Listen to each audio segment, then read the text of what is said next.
Hey, what's going on, everybody? This is Mike Kollin at MikeKollin.com.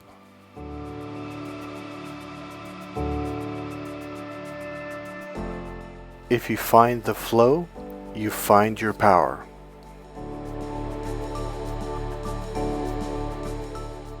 Living life in the flow is where the power is at.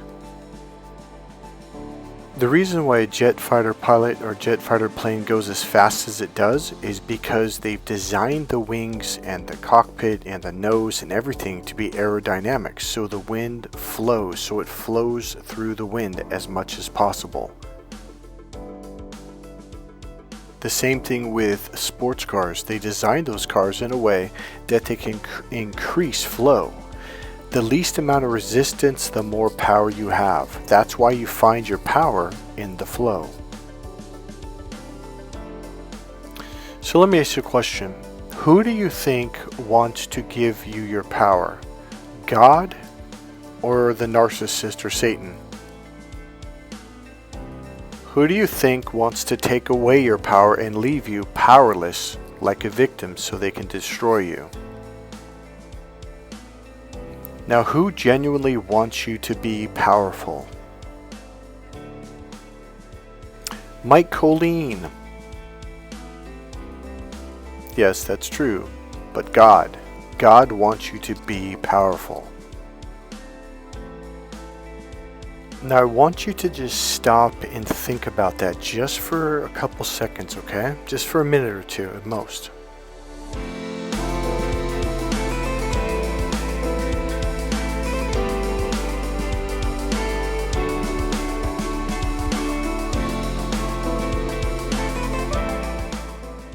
So what I'm about to say in this video will probably blow the minds of 90% of the Christians on the planet. They're not going to like it because they profess against it.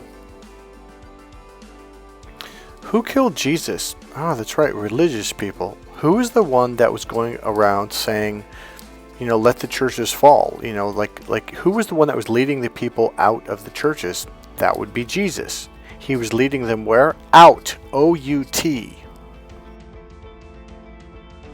Why did they kill Jesus? Because they weren't getting their 10%. And it was pissing them off. They were losing money. They've got profits. They've got a profit margin to meet. You think I'm kidding? I'm not kidding. So let's use some common sense. Clearly, God wants you to be powerful. He wants you to thrive. He wants you to be happy. He wants you to enjoy life.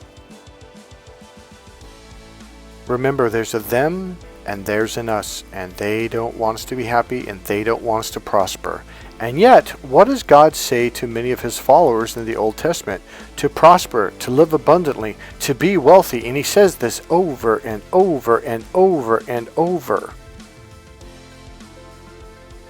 There's an actual teaching from God that teaches you how to build wealth. Here's what it is. It's really simple. Save 10% of your money. Don't touch it. Just put it in a savings and leave it alone. Another one is take 10% and to pay off your debt with that. Another one is to take 10% and make it fun money. And I believe the other 10% was to invest in yourself as in education and stuff like that. Or like to invest in a business, etc. So 40% of your money is being put aside for these things. The rest of the money you should live off of. So your bills, your food, your clothing allowance, your transportation, gas, car, it all should fall under 60%. That way, if you have if the economy goes bad, you've got 10% of your money being saved constantly, so if an emergency happens, you can pull from that, okay? And if the economy drops down, you're not making as much money, well, then you don't put 10% into investing in yourself. You don't put 10% into investing in whatever. Oh, that was the other 10% was to invest it. So now you've got a 40% flexibility. So if the economy goes down, your business struggles, something happens, you lose your job, etc. So you've got a savings. You don't need to live off of 100%. So now you can take a job that's a little bit less. That way you can pay your bills until you catch up and find a better job, etc. So it gives you a cushion, and it gets you to pay off your bills and also invest in savings, and also invest money. That was the other thing that I missed. But Mike says money's the root of all evil. Liar. No, it says the love of money is the root of all evil. The love, as in you put above God, you put above happiness, you put above your family, you put above your health, you put above goodness, you put it above, etc. And again, that's when you're praying to the god of Magog, which is the god of money that will reward you with money if you pray to him. Most of us have never heard of Magog. I never have until very recently, probably 5-6 months ago, maybe a little bit longer. If you read the Bible, God is constantly trying to empower you, enlighten you, to help you to live and to be alive and enjoy and live life with passion, to live life, this wonderful gift called life, this 3D experience that God gave to us. So when I want to say human, but these are not humans. So when one of these beings come along and says, but Mike, money's the root of all evil. Oh, are you greedy? Are you this? Are you that? That person is a demonic narcissist. I guarantee it. That's the person you need to get out of your life instantaneously.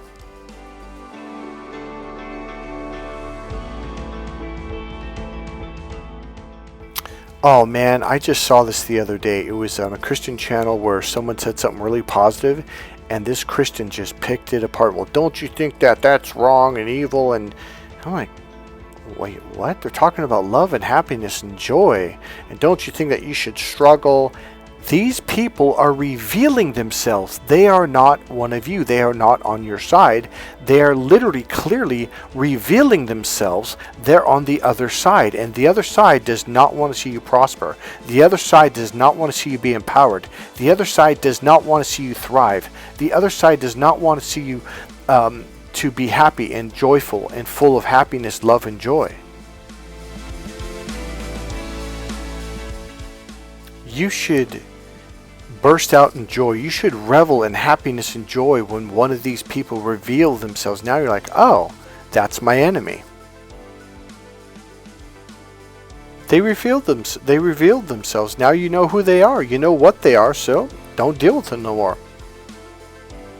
Guys, it's that easy. Once you just get to the point where your cutoff game, like you've mastered your cutoff game, like, no, I don't allow people like this in my life. No, I'm sorry. If that's the way you feel, if that's who you are and what you are, you got to go. Again, it's just like picking weeds. Once you start to realize that this person is a weed, you pick it and you throw them out.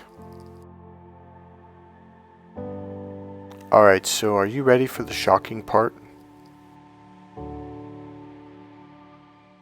I've got one more thing. I just remembered this.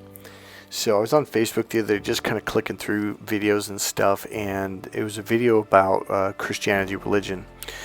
And it was, this guy made a comment and said, yeah, I know, can you believe like some of these people, like they call themselves Christians and they're spiritual?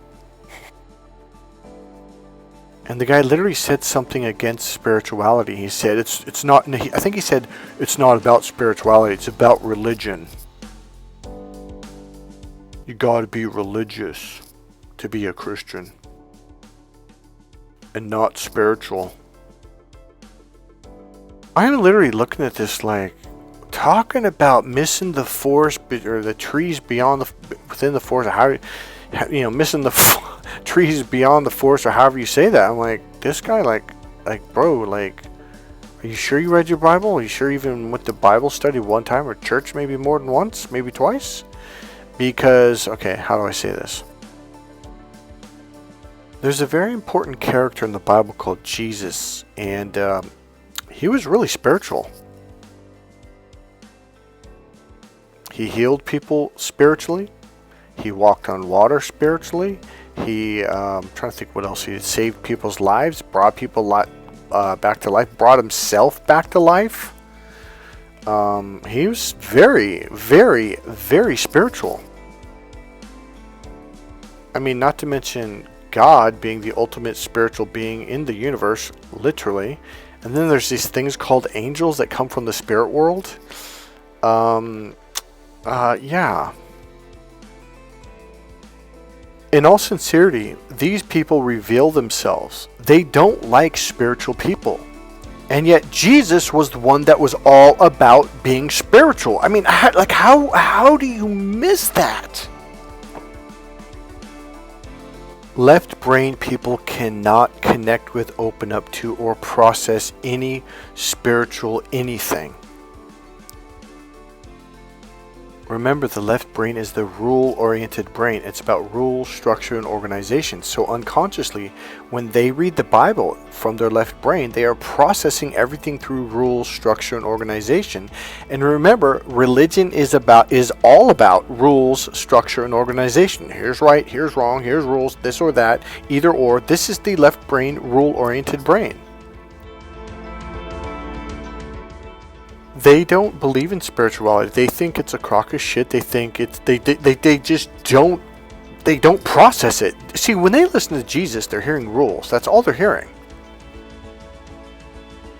Here's the deal. The word spirit or spiritual is a right brain word. So left brain people are just automatically going to reject it. They don't like it because it doesn't fit within their structure. It doesn't fit within their rules. See, this is the odd thing. Even though I was an associate pastor at one church, in the church before that, I was the head pastor. This was a big church. He loved me to death. I was his number one person. We met every Monday morning. We met after church. I mean, we were constantly talking, constantly together. It was just, he'd call me, hey, Mike, come on, I want to talk to you about something. I'm like, yeah, cool, be right down. Then, after about 6 or 7 years, he realized there wasn't a single person in the church that knew me. Not one. I was there every single Sunday. I went to all the games after church, the lunch that we'd have after church, the gatherings, what do they call it? But the potlucks. And yet people are like, I have no idea who this guy is. That was a real big awakening for me. I didn't quite get it at first, but I started realizing that there's something different. Like, they looked at me. He made a big deal. Like, after church, when we go out there and play basketball and have the potluck, I want you guys to talk to him, introduce yourselves to him, blah, blah, blah. Now, the secretary loved me. He loved me. The people that were at the upper levels loved me, but the church people never even noticed me. And yet I was a very vocal person in the church. My message: stop listening to those people. They're not opening up to the right brain. When they read the Bible, they're not reading it. They're not understanding it. They're processing it through the wrong side of the brain. It's supposed to be done through the right part of your brain. That's the spiritual brain. That's the spiritual processor. Alright, this is what this video is really about. Okay, this is going to shock you. There's a big G God, and then there's a lower G God. Now, if you didn't know that, the large G represents the God, the only God. Alright, I'm not going to lead you on or tease you anymore. I'm going to cut right to it.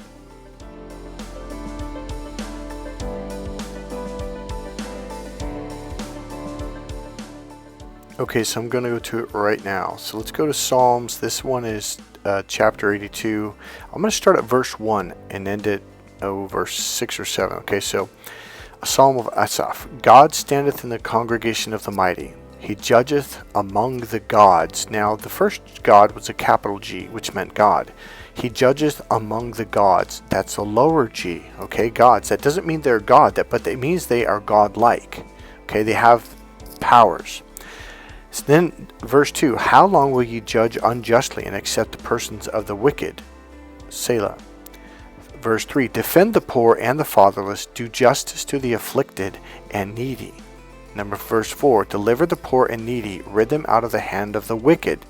Out of the hand of the wicked, okay? Verse 5, they know not, neither will they understand. They walk in darkness, all the foundations of the earth are out of course. So it's saying they, there's an us and there's a them. There's an us and there's a they. They know not, neither will they understand. Have you ever noticed talking to narcissists, like they literally can't they can't understand the Bible at all? Like you talk about spiritual stuff, they're like, oh, okay, yeah, I don't believe in that. They can't understand it. They're not open to that part of their brain. It's like they can't plug in. Okay, so they literally walk in darkness. Now, okay, for a lot of you who've came to me over the last few years, okay, dozens of you, more than dozens, have said to me multiple times, you feel like you're disconnected to God. You feel like you're in darkness. Like literally, a lot of you are so afraid. It's like you looked at the world like, what happened? Like everything went dark in your mind, didn't it? You began to experience life, what it's like to be disconnected. That's what they're like. And you had a real challenge believing in God, but you kept praying. That's something they don't do. They're like, man, I don't know what you're talking about. What are we praying for? Like, there's no connection. Whatever, dude. So you can't even waste your time on these people because they're in darkness. They don't have the ability to see this, okay? Now let's go to Psalm 82, verse 6. Listen closely what God says. I have said, ye are gods, small g. So I'm going to repeat again. I have said, ye, meaning you, are gods, and all of you are children of the Most High. You are literally princes and princesses of God. God is the ultimate king of all. You are literally royalty. You have the Spirit of God just like you have the DNA of your parents, literally. You are of God. You literally are from and of God's Spirit. Literally, you are God-like. For people who say that is not possible, that they are just dirty rags, that they are unworthy, and they're trying to push that onto you, they are telling you who they literally are. And for them, this is very true. So they assume, well, you must be like me too. No. You see, they don't have the spiritual connection you have. So they don't understand. They're like, well, I'm nothing. And they're telling the truth about themselves. Now, let's go to another verse. Alright, so let's go all the way back to Genesis 1:26 through 28, King James Version. And God said, let us make man in our image, after our likeness, and let them have dominion over the fish of the sea, etc., etc. So what did it say? Let us make man in our image, after our likeness. So here's the deal. We are not God. I'm not saying that you are God. You are of this smaller, lower G gods. Some of you have been given gifts of prophecy, gifts of healing, gifts of love. I'm going to pull it up right now. Alright, so I'm going to pull it up right now. Let's see. So I'm going to read this right here. 1 Corinthians 12, 1, 11. Let's see if because the other one's important. I want to make sure that I would read that one. Okay. So, for to one is given by the Spirit the word of wisdom, to another the word of knowledge by the same Spirit, to another faith of the same Spirit, to another gifts of healing by the same Spirit. Okay? And then it says right here, this. Let's see, we got the 7 gifts, but then we got, okay, so 1 Corinthians 12. In this passage, Paul lists the following spiritual gifts: word of wisdom, word of knowledge, faith, gifts of healing, working of miracles, prophecy, distinguishing spirits, various kinds of tongues, and interpretation of tongues. Some will receive one gift and some will receive many. I'm one of those people that have received many. So what am I doing right now? I am doing word of knowledge, word of wisdom, word of knowledge right now. But I'm also an actual physical healer, gifts of healing. I've prophesied since I was a little kid. I don't prophesy every day or every week, but every now and then something will come to me and boom, I put it out there. And people are like, how did you know that? Okay? So here's my point. That's what God was saying in Psalms 82, verse 6 is, you are... Here, let me actually read it to you. Hold on. Alright, got it right here. So, Psalm 80, chapter 82, verse 6. I have said, ye are gods, and all of you are children of the Most High. God has given you these gifts. God has empowered you It's Satan that is constantly trying to tell you, no, you are not a God. No, you do not have gifts. Who do you think you are? Anytime someone says that, I'm telling you right now, that's your enemy. That is a child of Satan. I am absolutely 100% sure that there are a lot, I would say 93 to 97% of Christians that would listen to what I just said, even though I just literally physically read it out of the Bible, the Word of God, literally, and they will rebuke that. They will attack me. They'll say, oh, that's wrong. Oh, you're blasphemy. It's the same thing they did to Jesus when he spoke of this. But you know what? They just gave you a gift. They just revealed themselves. They're not spiritual. They're not close to God. And that should be a celebration, because now you know. When these people try to take away my power, say, oh, you can't do this, you can't do that, oh, I don't believe that, I don't believe this, oh, you're not a God, oh, you don't have any spiritual gifts, I literally give them this knowing look of, you just showed me who you truly are, and I believe you. When someone tells you who they are, because narcissists will tell you, hey, I'm going to do this, or I do this to people, some will say, I am a narcissist. Oh, well, I have narcissistic personality traits. Believe them. When someone says money's the root of all evil, they just told you who they were. They just showed you. They don't actually understand the Bible. Stop listening to them. Odds are they know that what they're saying is not the truth, the whole truth. They're probably a narcissist, so walk away. All I'm seeing is freedom. All I'm seeing is emotional freedom. All I'm experiencing is more and more freedom. You know, I talked to someone today. I'm not going to put her name out there today. We talked for about an hour and a half, did a session for about an hour and a half, and maybe 2 hours, quite a bit. And it only took me about 15 minutes or less to realize, like, oh, this is an empath. This is one of us. The number one thing I'm realizing about you guys is you, and so was I, but I popped out of it. You guys have been lied to. You've been told that, like literally, some of you literally believe that if you step into your power that people are going to get mad, that they're going to get upset. Good. They just revealed that they're narcissists. Literally, these people are demons. You should look right at them like, I see you. In fact, you know what? I actually say it now. I'll say, I don't care. I don't give a shit. I'll look at them and say, you're revealing yourself. And they're like, what? I go, I see you. And they're like, what do you mean? I know what you are. And they just, they change the subject, or they walk away. Oh, I gotta go. Or what do you mean? They play dumb. And it's like, no, I'm not joking. I know what you are.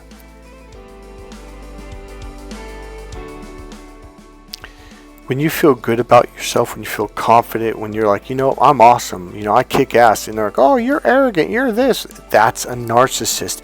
These people are trying to make sure you don't feel good about yourself, that you don't have any confidence in yourself. These people will do anything to make sure that they can push you down. Don't let them. Just look at them and go, well, you just revealed yourself. Thank you very much. There was some younger, very pretty girl on Facebook that liked one of my comments, and she said, hey, can you send me a friend request? And, and she asked me a question, and I think she said, who are you, or tell me about yourself. And I literally typed in and said, I'm awesome. And then her response to that was, oh, you're cocky. You're one of those arrogant people. You're probably selfish and just negative. I said, hey, have a nice day. Bye. So when people do this stuff, I don't explain myself why. I'm happy. I'm in a good mood. I'm in a good space. You want to date people that feel good about themselves. You want to get involved on a business level with people that feel good about themselves. These are good people going down a good path. And you know what? Just by doing that, your cutoff game's got to be awesome. I remember years ago, there's a phrase about that saying, your cutoff game's got to be gold, or it's got to be, just on top or whatever. And I'm like, what does that mean? What are they talking about? And it wasn't until I started cutting people off my life left and right. I was like, oh yeah, I get it. The minute someone starts giving me shit, boom, I cut them out of my life. Bye. See, once you start doing this, especially with the main characters in your life that are narcissists, that have just really like made you miserable, they're talking negative to you, saying you're this and you're that, it weighs you down, it just destroys your self-confidence. And then when you cut them out of your life, it's like you're kind of worried because you don't want them to get mad at you, because being an empath, you want to get along with everyone. No, you've got to throw that in the garbage. You want to get along with people who treat you right, people who speak well of you behind your back when you're not there. You want to get along with people who are good to you, period, end of sentence. And people that are not good to you, cut them out, period. And now you're in the power flow. All of a sudden you're going faster. All of a sudden you're making more money. All of a sudden you're just smiling. You're just enjoying life. You're exploring. You're reading books. You're going right back at it. Get back into the flow. You know, I took it was a 5.5 or 6, I think it was a 6-day seminar with Tony Robbins. It cost a lot of money back then. Back then it was kind of outrageous. I think it was like $3,250 or something like that. It was a lot of money. But there's something that really, there was a couple things, but this one thing really locked me on and got me back on path. So Tony was talking about the power of purpose, okay? And then he gave us an exercise of like, write down like, what is your purpose in life? And then put it into like a sentence, like one sentence, maybe two at most, but it really should be something short, sweet, to the point. And here's what I came up with. And I tell you what, when I was doing this, because he gave you like, I think he had like 2 days or 3 days to get it. And I was doing it every night after we got out of the seminar, or at lunch, and it's not that. And then it just clicked. Something clicked in, and all of a sudden I was like, the purpose of my life is to motivate myself and others to believe, dream, and be alive with passion, power, and excitement. So he would have us like scream that out, like all of us, our own little sentence, and just the purpose of my life to motivate myself and others to believe, dream, and be alive with passion, power, and excitement. And then you do a power move after that. It's something, it's an anchor that you set in yourself, and it's like boom, and I have this power move that I do, and you do it over and over. You say it, power move, you say it, power move, and it locks in. So there's one more thing I want to say to this. The way you get to your power is by relaxing, is by getting into the flow. So a lot of you guys, like, you walk away, you're feeling happy, smiley, you're like, you want to read a book, you want to start a business, and you listen to my videos like, man, I feel really good about myself. And yet I'm not doing this over the top motivation. I'm not yelling and screaming and because that can be a very egotistical male left brain kind of thing. Because I realize it's getting into the flow. Even lifting weights, I would stretch and do these deep breathing, the same deep breathing exercises that I've been teaching you over the years. Same ones, the same thing for getting ready for a kickboxing match. I would do these deep breathing exercises for about 10-15 minutes, and then stretch and stretch and stretch. Getting the flow, I'd shadow box, breathe in deep, breathe out, breathe in deep. Get that going, and once you do that, you have access to your power. Even stepping in the ring, boxing and kickboxing, coach like, hey, stay loose, shake it out. They'd have you shake your arms, shake your legs, shake your head, stay loose, because this gives you access to your power. Your power is not from the hard side. Your power is from the open side, from the flow. And when you snap that jab, snap, move, snap, and you're moving and you're flowing, you're moving left, ducking down, dipping, and you're just doing, and it all becomes natural when you open to the flow. If I could just say one last thing, you are powerful. I'm not just saying that to be nice. It was put inside you. It's already there. All you have to do is tap into it. You already have spiritual gifts right now. They're inside, literally. If you believe, you shall receive whatever you ask for in prayer, Jesus Christ. Hey, this is Mike Kollin. If you like this video, click subscribe, click the like button, go ahead and make a comment. And remember, if you want to make a donation, there's a PayPal link right there in the description box below the video. See you guys in the next video. Bye.